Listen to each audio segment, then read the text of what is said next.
In the last 3 years of trek leading, I have seen many trekkers carrying a huge backpack for 4 to 6 days of a Himalayan trek, such as 80 to 90 liters of backpack, which weighs a lot, and ultimately they offloading the backpack after second or third day.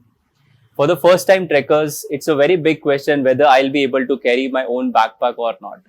So in this video, I'll share some information about how to make your backpack very compact and lightweight so you can easily carry it on the trek by yourself.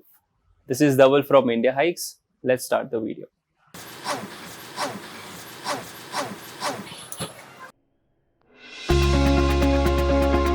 So when you're preparing for the trek, you're gathering all your clothes and gears. Two important things to remember is the size of your backpack, and second is what and what not to take on the trek. For any 6 to 7 days of a Himalayan trek, you need 50 to 55 liters of backpack. For 4 days trek, you can even go smaller and can manage with the 40 liters of backpack. Because if you are not carrying sleeping bag and tents by yourself, this should be the ideal size of the backpack. The downside of having a huge backpack such as 70, 80, 90 liters is if you have a more space, you will end up carrying a lot of unnecessary things which is not at all required on the trek, and you will see that half of the thing won't come out of your backpack till the end. The second crucial thing to keep in mind is what to and what not to take on the trek.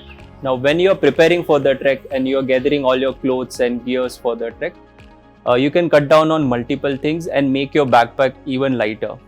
The idea is to go as minimal as possible and remove all the items which comes under what if scenario. Sometimes we carry a lot of things thinking that what if this thing happens or what if that thing happens. So remove all those layers which comes under what if and make your backpack lighter. Of course, I wouldn't recommend to compromise on your warm layers and your rain gears because these layers are very important on the trek.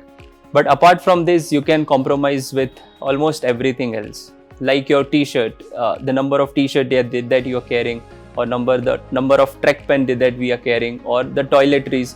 So you can cut short on this and go as light as possible.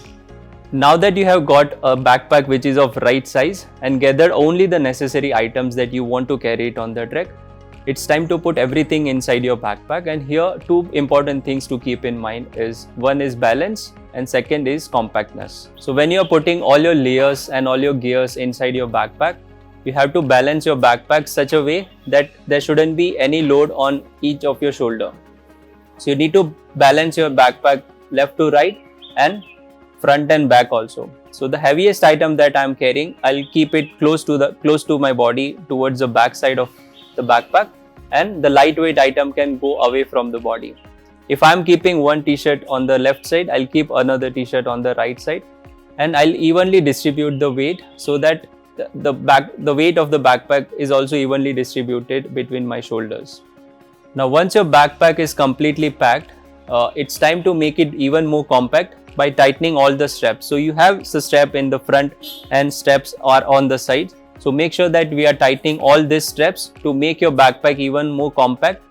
What it does, it removes all the dead space from your backpack and it makes a backpack even more compact. So it's very easy to carry it on the trek. Now last crucial point to keep in mind before the start of the trek is how to wear your backpack properly. Ideally, you and your backpack should be one unit and not two. So let me show you how to wear your backpack properly so it's very comfortable for you. So when you put backpack on your shoulder, ideally your backpack should not rest below your hip bone, it should rest on the hip bone. And there should be very less space between you and your backpack. So for that you need to tighten all the straps which are there in your backpack. To start with, there are two straps under your shoulder.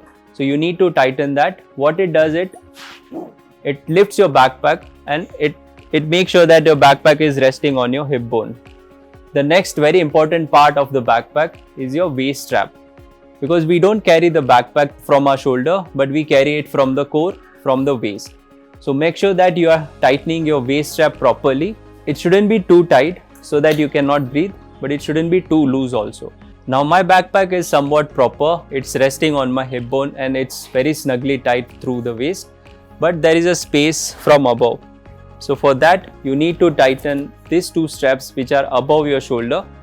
When you're tightening it, you'll see that it brings the backpack very close to my body. The last important point to keep in mind is to tighten the chest strap.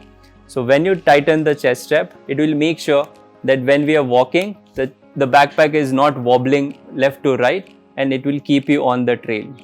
Like this, you need to tighten all your strap very efficiently. So when I'm walking, my backpack is taking me to the same direction and not the other way around. I'm sure this video will give you some insight about how to make your backpack very compact and lightweight so that you can confidently carry it on the trek by yourself.